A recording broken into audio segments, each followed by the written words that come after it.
A primeira mulher da história da humanidade, Eva, foi trans. Ela era parte de Adão, que era um homem. Você acredita que Adão tinha uma parte feminina? Então Eva era um homem que se fez mulher. Mas digo mais, ela era uma costela de um homem. Então ela transicionou de costela para mulher. Então ela é uma mulher trans que antes era costela.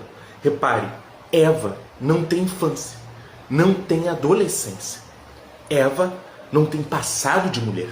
Eva é trans, ponto. Ou você acredita na Bíblia ou não acredita. E isso está na Bíblia. E Deus, que fez o homem, deu vida ao homem, não tinha útero e não menstruava.